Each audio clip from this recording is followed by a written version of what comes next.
네, 오늘 말씀을 가지고 하나님의 정의와 사랑을 흐르게 하라, 하나님의 정의와 사랑을 흐르게 하라라는 제목으로 하나님 말씀 전하겠습니다. 지금 저희가 계속 그 시내산에서 하나님께서 주신 십계명 그리고 이어지는 그 율법들을 하나씩 계속 보고 있습니다. 앞으로도 계속 보게 될 것이죠. 저희가 율법을 대하는 저희들의 마음 속에 그 대전제를 하나 가지고 있어야 되는데, 그것은 이 모든 율법이 하나님께서 그 애굽에서 종살이 되었던 그 이스라엘 백성들을 더 이상 그 옛날 사고 방식대로 또 가치 체계로 또 종된 규범에서 살지 않게 하시고, 그들을 이제 하나님께서 거룩하신 백성으로 만들어 가시는 그 새로운 법, 하나님의 율법을 주시고 계십니다. 이걸 통해서 딱딱하고 또 형식적으로 이렇게 살아가는 것이 아니고, 결과적으로 이 이스라엘 백성들을 이제 진정한 하나님의 법 가운데 그 새로운 생각과 가치를 가지고 또 생활 방식을 가지고 살아가며 그들의 인생을 전체를 다 변화시키고 계신 것입니다. 자, 이 원리를 이 율법을 성경으로 대하는 저희들에게도 동일할 수 있기를 원합니다. 저희가 예수님 다 믿으시고 또 구원 받으셨을 줄 믿습니다. 그런데 저희가 예수 믿고 구원 받은 것은 거기까지가 끝이 아니고 저희가 살아가는 삶이 있는 것이죠.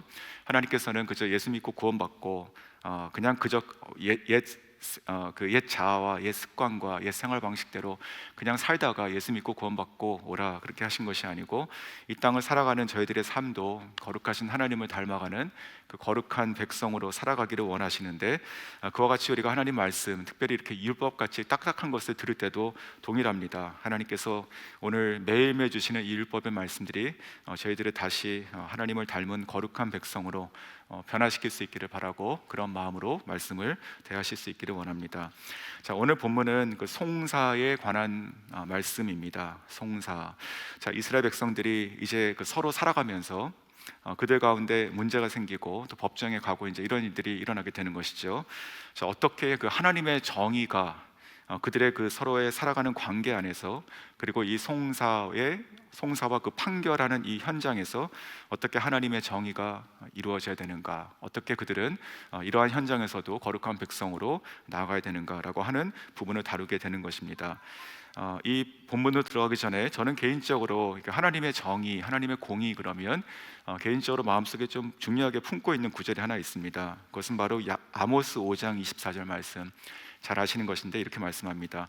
오직 정의를 물같이 공의를 마르지 않는 강같이 흐르게 할지니라. 자, 정의를 물같이 흐르게 하고 또 공의를 하나님 마르지 않는 강처럼 흐르게 하라, 이 말씀이 있죠, 구약에.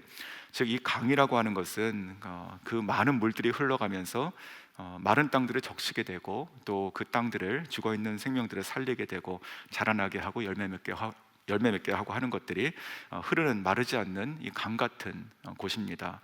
그와 같이 하나님께서 정의를 말씀하시고 또 공의를 말씀하실 때 그것을 이루라라고 하시는 이 말씀, 이제 율법이 시작이지 않습니까? 자, 이것은 단지 우리가 세상의 법정에 가는 것처럼 그냥 옳고 그른 것들을 판단하고 또 죄를 벌하는 것까지가 아니라, 하나님께서 지금 이 정의를 말씀하시는 이 대전제는 이 정의가, 사랑의 이 정의와 이 사랑이 정말 강같이 흐르게 해야 된다. 이 정의는 그냥 시비를 가리는 것이 아니라 관계 안에서 흘러가야 되는 하나님의 정의고, 또 개인과 공동체를 살려야 되는 정의고, 또 죄인에게, 무엇보다도 죄인 한 사람 한 사람에게 미치게 되는 정말 사랑의 정의가 되어야 된다, 이렇게 말씀한다고 믿습니다. 자, 그런 의미에서 오늘 이 정의에 대한 것을, 저희가 성경에 있는 정의에 대한 것을 어떻게 다 다루겠습니까? 하지만 오늘 이 본문을 가지고 저희가 세 가지 하나님께서 흘리기를 원하시는 이 정의의 모습을 함께 살펴보겠습니다. 첫 번째는 편벽함이 없이 하라. 편벽함이 없이 하라. 제가 아는 어떤 분의 일화입니다. 이분은 미국의 이민 생활을 한 30년 이상 하신 분이신데, 처음에 정착했을 때의 하나의 일화를 얘기해 주셨던 것이 기억이 났었습니다. 이분이 운전을 하고 가다가 교통사고를 당했습니다. 차가 전복됐고, 그 순간 내가 여기서 끝인가, 이제 이런 마음이 순간 들었다고 합니다. 그런데 그렇게 점점 희망을 놓고 있는 중에 진짜 끝이구나라는 그 중에 마침 그 사고 현장에 도착한 그 경찰의 도움으로 급히 병원에 이송하게 됐죠. 응급 환자로 들어가서 이제 검진을 받고 이제 빠른 수속을 밟게 되고 또 병실까지 이렇게 들어가서 침대에 누웠을 때 비로소 이렇게 안도가 들었다고 합니다. 아직은 내가 이렇게 영어도 아직은 소통을 잘 못하고 있지만 그러나 어쨌든 내가 지금 죽을 줄 알았는데 이렇게 도움을 받고 또 병원에까지 와서 치료를 받게 되니까 이제 살았구나라고 하면서 참 그렇게 도움의 손길을 준 그 경찰이 너무나 고마웠다, 이제 그런 얘기를 하셨습니다. 자, 그렇게 끝나는 것이 아니고, 자, 그리고 나서 이제 그 경찰이 이제 나가기 전에 종이를 한 장 주고 나가는데 보니까 티켓이었다라는 것이죠. 그 순간 진짜 야, 미국이라는 게 정말 이런 곳인가, 정말 정내미가 떨어지더라. 이제 그렇게 뭐 옛날 얘기지만 그렇게 좀 웃고 하신 것을 봤었습니다. 오늘 본문에 또 보면 비슷한 말씀을 하시죠. 비슷한 말씀 3절에 보시면 가난한 자의 송사라고 해서 편벽되이 두둔하지 말지니라. 이 정의라고 하는 것은, 그러니까 이 말씀의 내용이 그것이지 않습니까? 가난한 자가 불쌍하다고 해가지고 그의 편에 대어서 이렇게 판결을 두둔해가지고 주지 말라, 그냥 정확하게 하라는 것이죠. 이 정의라고 하는 것은 착한 마음으로 이루어지는 것이 아닙니다. 착한 마음으로, 마치 우리가 한국의 법원의 그 엠블럼을 보면 그 법관이 천칭을 들고 있지 않습니까? 저울 같은 거 천칭을 들고 있는데 마치 그 1g의 차이도 이것이 내려가게 되는 그런 것처럼 조금의 차이도 반드시 시비를 가리고 정확하게 한다, 이제 그런 텐데, 이 하나님의 정의도 기본적으로는 속성이 똑같습니다. 가난하다고 그래가지고 가난한 자를 돌본다라는 것과 정의의 영역은 또 다르게 되는 것이죠. 즉, 이 부요한 자에게도 또 가난한 자에게도 이 정의라고 하는 것은 똑같이 편벽됨이 없이 흘러가게 하는 것이 바로 하나님의 정의입니다. 자, 그런데 이런 관점으로 봤을 때 저희가 4절과 5절에 또 이어서 읽으면 이렇게 되고 있죠. 4절에 보면 내가 만일 내 원수의 길 잃은 소나 나귀를 보거든 반드시 그 사람에게로 돌릴지며, 또 5절 내가 만일 너를 미워하는 자의 나귀가 짐을 싣고 엎어짐을 보거든 그것을 버려두지 말고 그것을 도와 그 짐을 부릴지니라. 자, 이제는 우리가 보통 정의 그러면 가난한 자를 향한 어떤 정의의 실현, 또 약자, 이렇게 볼 수 있는데 지금 이것이 이제 입장이 바뀌었다고 볼 수도 있는 것이죠. 4절과 5절은 나의 원수를 향한 정의도 있는 것이에요. 나의 원수가, 즉 나에게 잘못한 사람이 있다고 생각해 보겠습니다. 가령 내가 지금 법정에 섰는데 가해자로 서 있는 그 상대방에 대한 이야기입니다. 그 상대방의 소나 나귀가 가다가 길을 잃고 길거리에 있는 것을 내가 봤다면 어떻게 되는가? 하나님께서 말씀하시는 것은 그것이 너의 원수의 것이라고 해서, 너의 책임이 아니라고 해서 지나가지 말고 그 나귀도 다시 데려다 주라. 또 5절에서도 너를 미워하는 자의 나귀가 짐을 싣고 가다가 무거워서 이렇게 넘어진 것이죠. 그러면 지나가지 말고 너가 힘을 써가지고 그 무거운 짐을 다시 일으켜, 다시 짊어지게 해서 다시 그 나귀가 그냥 갈 수 있도록 너가 하라. 자, 하나님께서 이렇게 말씀하시는 것이죠. 즉, 하나님의 정의라고 하는 것은 우리가 편벽되게 해야 되지 않아야 되는 것이죠. 근데 이것이 단순히 그 가난한 자에게만 이렇게 잘 꼭 그 억울함을 풀어주고 어떤 그런 이야기뿐만이 아니고, 원수라 하더라도 그 당한 어려움이 있다면 그러면 그것은 나의 어떤 그 일과 관계없이 그 사랑의 실천도 편벽함이 없이 할 수 있어야 한다. 그래야지만 우리가 항상 피해자 입장이 아니라 우리가 어떤 편에 서더라도, 어떤 상황이라 하더라도 하나님의 정의가 이렇게 강처럼 흐르게 해야 된다는 것이죠. 그러니까 나를 향한 것뿐만이 아니고 내가 누군가를, 심지어 그것이 나를 미워하는 사람에게도 하나님의 정의는 흘러갈 수 있도록 해야 된다는 것입니다. 성도님들은 이 말씀을 들으면 혹시 떠오르는 분이 계십니까? 내가 그 사람에게 어떻게 무엇을 해줄까 생각이 또 드시는 분이 계십니까? 좀 중요한 것은 하나님께서는 만약에 그런 생각이 떠오르신 분이 계시다면 하나님은 여러분에게 그 사람에게 향한 하나님의 공의와 하나님의 정의와 사랑을 흐를 수 있기를 바라십니다.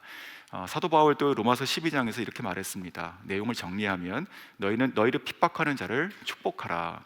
그리고 아무에게도 악을 악으로 갚지 말며 내 원수가 줄이거든 먹이고 목마르거든 마시게 하라. 자, 이렇게 사도 바울도 말하고 있죠. 똑같은 것입니다. 이 하나님의 정의라고 하는 것은 내가 사는 모든 곳에서 내가 만나는 모든 사람들에게 편벽함이 없이 하늘의 하나님의 공의와 사랑과 정의가 흘러갈 수 있도록 내가 그 통로가 되어야 된다는 말씀을 저희가 지금 보고 있습니다. 자, 두 번째는 하나님의 정의를 막는 돌들을 치워야 됩니다. 하나님의 정의를 막는 돌들. 자, 지금 아모스 말씀을 가지고 말씀을 묵상하고 있죠. 그러니까 이 정의와 이 공의가 이렇게 강처럼 흘러가고 있는데 거기에 이 돌들이 자꾸만 쌓이면 그것이 막히는 것이 아닙니까? 자, 오늘 본문에도 하나님의 이 정의 공의가 흐르는 것을 막는 여러 가지 돌과 같은 장애물들이 여러 개가 나옵니다. 그 중에 한두 개만 살펴보면 먼저 1절이죠. 1절에 너는 거짓된 풍설을 퍼뜨리지 말며 악인과 연합하여 위증하는 증인이 되지 말며. 자, 풍설이라고 하는 것은 헛된 소문이라는 뜻이죠. 우리가 유언비어다 이렇게도 볼 수 있는데 늘 우리 자신을 좀 돌아봐야 될 것은 사실 우리 안에 있는 이 죄성이라고 하는 것이 그 풍설을 달게 듣게 됩니다. 이 거짓인데 우리의 본성이 그것은 내치지 않는 것이 저희들의 모습이라는 것이죠. 오히려 그것이 어떤 것이 들어오면 이 마음 속에서 그것이 증폭이 되고 또 누군가에게 말을 해주고 싶고 또 그것이 흘려지면 오히려 나의 생각이 덧붙여가지고 내가 하나를 들었으면 두 개가 나가고 하게 됩니다. 거짓이 더 거짓이 되는 것이죠. 자, 그렇게 우리가 별 생각 없이 크게 중요하게 여기지 않는 누군가를 해야 하는 것처럼 여기지 않는다 하더라도 그렇게 우리가 흘리는 그 말들 하나하나가 개인은 물론이고 가정과 또 공동체, 나아가서 사회 전체를 해를 입히게 되는 것입니다.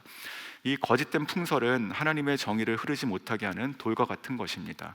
하나님의 거룩한 백성이 되기를 원하시는 저희들은 정말 말을 듣고 전하는데 조심해야 되는 것이고, 특별히 이 거짓된, 확인되지 않는 거짓된 것들은 우리가 듣는 것도 금하고 또 그것을 누구에게 퍼뜨리는 것은 더욱더 금할 수 있기를 바랍니다. 이와 관련해서 저희들이 한 가지 원칙으로 삼고 있는 많은 분들이 가지고 있는 그런 내용인데, 우리가 누군가를 만나서 누군가에 대한 이야기를 할 때 그 당사자가 없는 이야기를 하지 않아야 되는 것이죠. 그것이 실상 그것이 참 맞는 얘기라 하더라도 내가 그 사람을 내 앞에 두고 할 수 없는 얘기는 안 하시면 좋겠습니다. 왜냐하면 그것이 그 사람에 대한 뭐 헛된 소문도 아니고 그것이 잘못한 것이 아니고 내가 지어낸 말이 아니다 하더라도 내 죄성이 말하고 싶어하는 그런 이야기들은 사실은 사람을 살리는 말들이 아닌 게 대부분입니다. 그래서 그 영혼을 사랑하지 않고 어떤 말을 한다면 그 옳은 말이라 하더라도 그 사람을 치게 되는, 상하게 하는 칼이 되는 것이죠. 그래서 정말 저희가 누군가를 진짜 사랑하고 품는다면, 그 누군가를 위해서 정말 무슨 말을 해주고 싶다면, 그렇다면 할 수만 있으면 며칠이라도 기도하시고, 또 더 중요하다 생각하면 금식하시고 말씀하셔야 됩니다. 좀 빡빡하게 들릴 수 있지만 그렇게 해야지만 그 말이 진정으로 그 누군가의 안에 들어가서 그 말이 역할을 할 수 있는 것이지, 우리가 옳은 말을 한다 하더라도 바뀌지 않습니다. 자, 오늘 본문에서 또 그 돌들 중에서 또 한 가지만 보면 이제 뇌물에 대한 말씀을 하시는데 8절을 보겠습니다. 너는 뇌물을 받지 말라. 뇌물은 밝은 자의 눈을 어둡게 하고 의로운 자의 말을 굽게 하느니라. 자, 뇌물이라고 하는 그 말의 사전적인 의미를 찾아보니까 어떤 그 직무를 가지고 있는 사람의 어떤 직위를 자기의 사사로운 어떤 일에 이용하기 위해서 주는 부정한 돈이나 물건, 이렇게 되어 있습니다. 뇌물.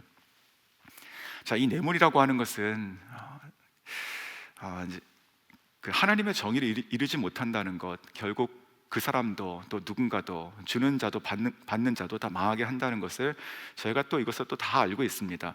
하지만 역시 동일하게 이게 뇌물이 이제 선물의, 호의의 이런 포장으로도 들어오는 것이 아닙니까? 저희가 이런 뇌물을 좋아하는 마음도 또한 저희 가운데 있는데 역시 이것도 죄성인 것이죠. 자, 성경은 이 죄성, 이 뿌리가 죄성인데, 자, 그것이 어떻게 나와서 뇌물을 탐하는가에 대해서 탐욕과 연결하여 말씀하는 구절이 있습니다. 전도서 7장 7절 말씀에 탐욕이 지혜자를 우매하게 하고 뇌물이 사람의 명철을 망하게 하느니라. 자, 탐욕이라고 하는 것은 보이지 않는 것입니다. 우리 마음속에 은밀하게 있는 것이죠. 내가 뭔가를 탐하고 바라는 것이에요. 자, 그런데 그것이 결국 그 뇌물을 바라는 마음이 되는 것이고, 우매하게 하고 또 그 뇌물을 받게 해서 결국은 그 명철을 망하게 한다, 이렇게 지금 말하고 있습니다. 이 전도서라고 하는 이 성경이 솔로몬이 쓴 거 잘 아시죠? 이 솔로몬은 그 세상에 전무후무한 가장 부유했던 사람이고 모든 것을 다 가지고 있던 사람이었습니다. 자, 그 사람이 다 가져본 사람이 얘기하는 것이 자기 인생이 하나도 없는 것 같이 빈 깡통이었구나 라고 하는 말이 헛되다 라고 하는 그 히브리 원어의 뜻이 비었다, 이런 뜻이죠. 그러니까 결국은 이 뇌물을 받고 모든 것을 가졌고 자기 궁정을 보이는 모든 것을 금으로 다 바르고 다 채웠던 사람이 보이는 것이 아무것도 없었다라고 하는 인생의 고백인 것입니다. 탐욕이 우리 마음 가운데 뿌리가 되어서 뇌물을 바라게 되고 그것이 우리를 명철을 망하게 한다, 성경 말씀입니다. 자, 오늘 이 뇌물이 지금 이 성경의 이제 본문의 상황으로 들어가면 뭐가 될까요? 이제 송사 혹은 판결, 이제 이쪽으로 들어가는 것이죠. 자, 이 오늘 읽었던 그 8절처럼 뇌물은 밝은 자의 눈을 어둡게 한다, 그리고 의로운 자의 말을 굽게 한다. 자, 오늘 본문에서 이 밝은 자의 눈이라고 하는 것은 밝은 자 또는 이 의로운 자라고 하는 것은 판사, 판결하는 사람을 얘기하는 것입니다. 지금 송사가 들어오고 이것을 옳고 그른 것을 판단해 가지고 정확하게 얘기해 줘야 되는데, 뇌물이 들어오면 즉 내가 이 사람이 잘못된 게 맞는데 그렇지 않은 사람, 또 부유한 사람, 또 강한 사람, 나와 연관 있는 사람의 어떤 뇌물이 들어오면 내가 그것이 나의 그 눈이 흐려지게 되는 것이고 이 말이 굽게 된다는 것이죠. 너가 잘못했네가 아니고 너가 잘못했네, 이렇게 말이 굽어지는 것이에요. 자, 그렇게 돼서는 안 된다라고 하는 것입니다. 특별히 가난한 자하고 연결해서 생각해 보면, 가난한 자가 만약에 억울함을 가지고 이 법정에 섰다고 생각해 보십시오. 그러면 이 가난한 자는 아무것도 없고 진짜 억울하게 이곳에 왔습니다. 그럼 누가 어디서 이 사람의 억울함을 풀어줄 수 있겠습니까? 마지막으로 온 곳이 이곳이 아닙니까? 근데 거기서 마저 이 뇌물로 인해서 그 말이 굽어진다면, 입이 굽어진다면 이 사람은 두 번 지금 억울함을 당하게 되고 구제할 길이 없게 된다라고 하는 것이죠. 그것이 하나님의 정의가 아니다라고 하는 것입니다. 자, 이 송사의 문제, 또 이 판결하는 자에 대한 얘기뿐만이 아니고 이 똑같은 원리는 저희 모두에게 적용이 될 것입니다. 우리가 서로 간에 오가는 호의도 있고 또 평소 가깝게 지내는 관계에 어떤 그런 유착 관계가 있기 때문에 저희가 얼마든지 우리들의 그 눈이 또 입이 굽을 수 있고 마음이 이렇게 편벽될 수가 있는 것이죠. 저희는 뇌물을 직접적으로 주고받고 하는 일은 저희 가운데는 그렇게 없다고 봅니다. 하지만 그것이 어떤 형태고 어떠한 양이건 관계없이 우리가 가정에서는 부모님의 역할인 것이고, 또 직장에서는 상사의 역할인 것이고, 또 교회에서는 교사들의 역할인 것이고, 또 목자들의 역할인 것이고, 사역자들의 역할인 것이죠. 우리가 어떠한 것들을 하나님 앞에 가지고 나갈 때 정말 무엇으로도 우리의 눈이 흐려지지 않고 우리의 말이 굽어지지 않기를 우리가 늘 주의하고 또 기도하고 나가야 될 줄 믿습니다. 자, 마지막으로 세 번째 한 가지 더는요, 그 하나님의 정의에 있어서 함께 나누고 싶은 것은 하나님의 사랑에 대한 얘기입니다. 하나님의 사랑이 흐르게 해야 된다는 것이죠. 자, 9절을 보시면 너는 이방 나그네를 압제하지 말라. 너희가 애굽 땅에서 나그네 되었었은즉 나그네의 사정을 아느니라. 자, 이 말씀은 예전 본문에도 똑같이 한번 나왔는데 반복되고 나오는 것이 하나님의 마음이라고 볼 수 있는 것입니다. 자, 여기서 지금 사정이라고 하는 이 말은 히브리 원어의 뜻은 감정 혹은 마음, 이런 뜻입니다. 감정 혹은 마음. 그러니까 너희가 나그네였기 때문에 나그네들의 그 심정을 안다, 이제 그런 뜻이죠. 나그네들이 얼마나 지금 어렵고 또 지금 그런 상황인지를 너희가 알지 않느냐, 그들을 압제하지 말라. 자, 그런데 오늘 이 본문의 이 송사와 이 판결의 내용에서 특별히 이 가난한 자들의 케이스를 말씀하시면서 너희들이 그 이방인들을 압제하지 말라고 하시는 이 하나님의 마음이 무엇일까 묵상을 하면서 저는 이것이 사랑이라고 생각이 들었습니다. 즉 하나님의 이 정의라고 하는 것이 이제 강같이 흘러가야 되는 것이고, 마르지 않는 강같이 흘러가야 되는 것인데, 그것은 그냥 시비를 가리고 그냥 아주 그냥 날카롭고 빈틈없고 그런 사회를 세우는 것이 아니라 결국 그 강같이 흐르는 그 정의가 하나님의 사랑이 되어서 모든 사람에게, 심지어 뭐 나그네라든지 종이라든지 뭐 가난한 자라든지 모든 종류의 사람들에게 다 그것이 충만한 하나님의 사랑으로 되기를 원한다, 그런 마음이 아닐까요? 즉 온전한 정의라고 하는 것은 온전한 사랑의 완성이기 때문에 그렇습니다. 그런 관점으로 성경을 저희가 확대해서 보면, 특별히 이제 율법에 대한 얘기를 보면 이렇습니다.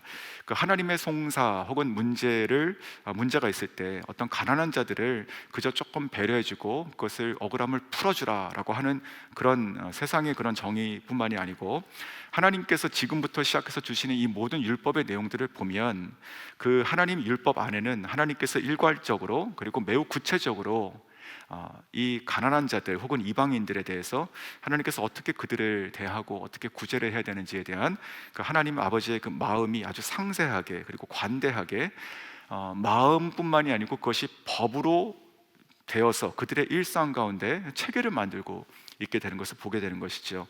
제가 내일 본문에서도 볼 것인데, 그 내일 본문 11절에 보시면 안식년 동안에 그 들이나 포도원에 있는 그 것들을 가난한 자들에게 너희가 자유롭게 취할 수 있도록 해라, 이제 그런 말씀도 있고, 또 제가 얼마 전에 같이 봤던 그 룻기 같은 이야기를 좀 다시 생각해 보시면, 매년 추수 때 밭에 한 그 모퉁이들은 그것을 추수하지 않았습니다. 왜냐하면 그것이 지나가는 사람들, 가난한 자들, 누구든지 와서 이방인들이라도 나그네라도 그들이 와서 그것을 가지고 살 수 있도록 남겨두라고 하셨었죠.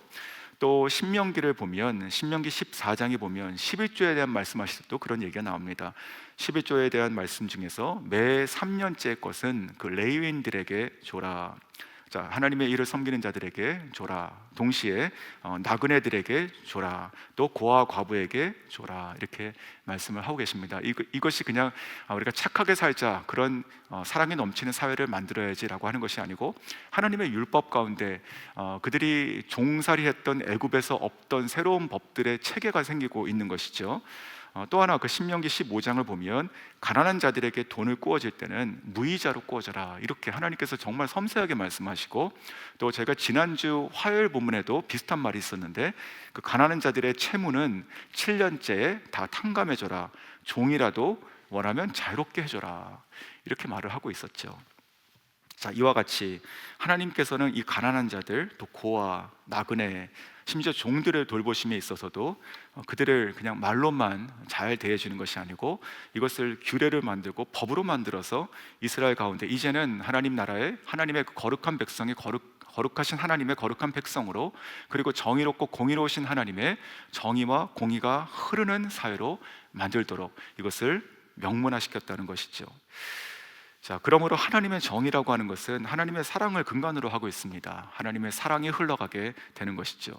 자, 이것이 우리에게 흘러 들어온 것이고, 또 다른 사람에게, 우리 주변에 있는 사람들에게, 내가 거하는 모든 곳에 모든 사람에게 흘러갈 수 있도록 하라고 하시는 것이 오늘 하나님께서 말씀하시는 전방위적으로 흘려야 되는 공의가 사랑이 되는 것입니다. 자, 이러한 하나님의 이 정의와 그리고 이 사랑이 우리 가운데 흘러 들어오면 어떤 일이 일어날까요? 저는 말씀 묵상하며 최종적으로 저는 이것이 용서와 화해와 용서가 일어난다고 생각이 들었습니다. 그러니까 하나님의 정의와 공의는 그저 시비를 가리는 것으로 끝나는 것이 아니고, 그들의 관계를 다시 회복시키는 것인데, 그것은 깨어진 관계들에 다시 화해가 일어나는 것이고, 또 심지어 나에게 어떤 것을 내가 대가를 받지 못하다 하더라도 그리스도의 사랑과 공의가 나에게 흘러 들어와서 나를 적시면, 나도 또 다른 누군가, 힘이 없어서 하지 못하는 누군가를 용서하게 되는 것이 아닌가. 즉 하나님의 사랑과 공의가 완벽하게 만나는 지점에 그 십자가에서 이루어지신 그 예수 그리스도의 그 사랑과 용서가 이루어진다고 생각이 들었습니다. 짧은 일화, 선교사님 일화를 함께 나눠드리고 말씀을 정리할 것인데, 이번 주간에 제가 몇 번에 걸쳐가지고 이 선교사님의 이야기를 조금씩 좀 나눠드리겠습니다. 마릴린 라슬로라고 하는 선교사님이십니다. 이분은 인디애나주의 한 시골에서 태어나신 그 미국 선교사님이신데요. 위클리프라고 하는 그 성경 번역 선교회의 소속으로 계셨던 선교사님이십니다. 이분의 삶은 좀 참으로 아름답고 정말 보석같이 여기셨을 것 같습니다.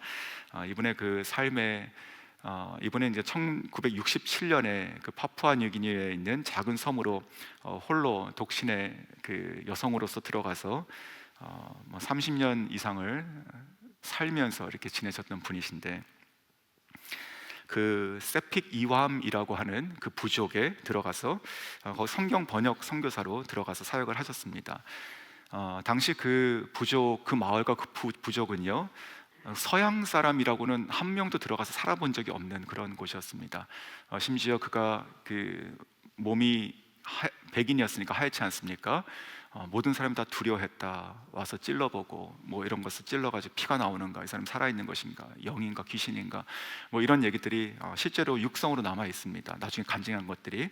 자, 그런데 진짜로 그 아무도 들어간 본 적이 없고, 또 당연히 글자도 없고, 그러니까 모든 것이 다 그냥 구전으로 내려가고 있고, 자, 그렇고 있는 그 마을에 들어가서 100% 미전도 종족이고 100% 문명인 곳이죠. 자, 그곳에 들어가서 전혀 사전 정보가 없이 성경 번역 선교사로 들어가게 된 것이죠.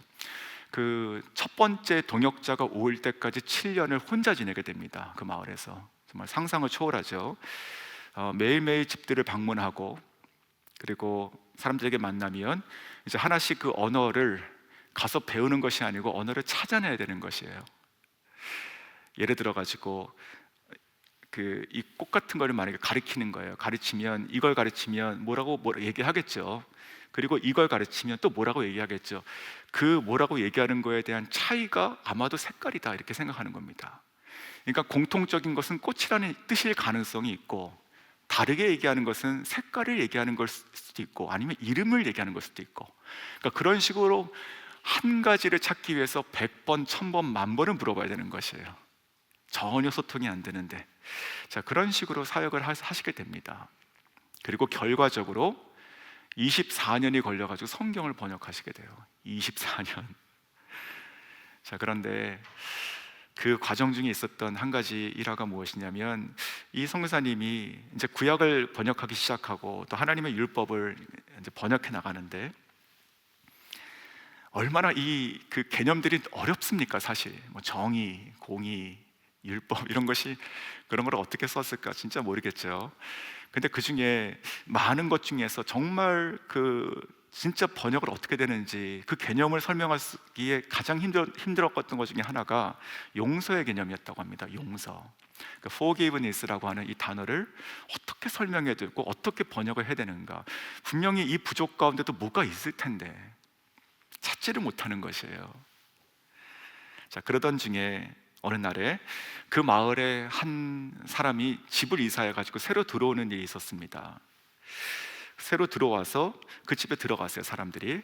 근데 거기서 그 마을 사람들의 이상한 행동을 보게 된 것이에요. 처음으로. 뭐냐면 그 모든 마을 사람들이 다 나와서 그 집을 뺑 둘러쌉니다. 뺑 둘러싸고, 그러고 나서 자기의 양쪽 팔을 이렇게 들어가지고 옆에 있는 사람 어깨에 올리기 시작합니다. 하나로 띠를 만드는 것이죠. 띠로 만드는 것이. 그러면서 부적으로 뭐라고 막 얘기를 하더랍니다. 그래가지고 그것이 너무나 그 광경이 좀 생소하고 좀 이상하고, 또 하지만 뭔가 위협적인 그런 것은 아니고, 그래가지고 자기를 돕던 그 조력자에게 물어봤다고 합니다. 지금 저들이 지금 무엇을 하고 있는 겁니까? 그랬더니 그 옆에 있던 그 현지인이 눈시울을 이렇게 글썽거리면서 얘기하는 것이, 마릴린 선생님, 지금 저들이 뭘 하고 있는지 아십니까? 저들은 지금 자기들의 손을 얹고 어깨에 얹어서 저 집에 들어오는 사람의 모든 것을 다 용서하고 받아준다는 얘기를 하고 있습니다. 저들이 과거에 있었던 것을, 여기서 용서라는 말이 안 나왔지만 이제 그 뜻이 그것이에요. 저들이, 이 사람들이 과거에 어떤 일을 했던지 기억하지 않겠다고 얘기하고 있습니다. 저들이 우리들에게 했던 어떠한 잘못도 없던 것으로 하겠다고 지금 얘기해주고 있습니다. 거기서 용서라는 걸 발견한 것이에요, 이분이. 그러면서 그 선교사님이 그때 너무 기뻐서 소리치며 그 사람에게 얘기했답니다. 그렇구나, 영어 단어 forgiveness라는 게 저거예요, 저거. 당신의 팔을 옆 사람 어깨에 얹는 것입니다. 그게 forgiveness예요. 그러면서 거기서 복음을 얘기했다고 합니다. 예수 그리스도께서 우리 가운데 오셔서 예수님의 그 두 팔을 벌리시고 우리에게 얹으시고 우리를 안아주셨습니다. 우리의 과거의 모든 것을 기억하지 않으시겠다고 하셨고, 그것이 다 없던 것으로 다 용서해 주셨습니다. 바로 그것이 십자가의 용서, forgiveness입니다. 라고 하는 것을 찾았다는 그런 간증을 들었었습니다. 사랑하는 성도 여러분, 오늘 말씀을 맺겠습니다. 오늘 본문이 또 율법이 다 그렇습니다. 율법은 딱딱하고 그런 것이 아니라 놀라운 하나님의 사랑의 말씀드린 것이죠.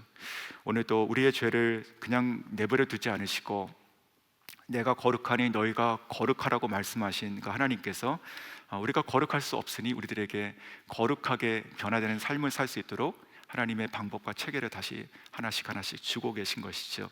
오늘 그 중에서 저희가 이 송사에 관련된 또 그 정의에 대한 말씀을 들었습니다.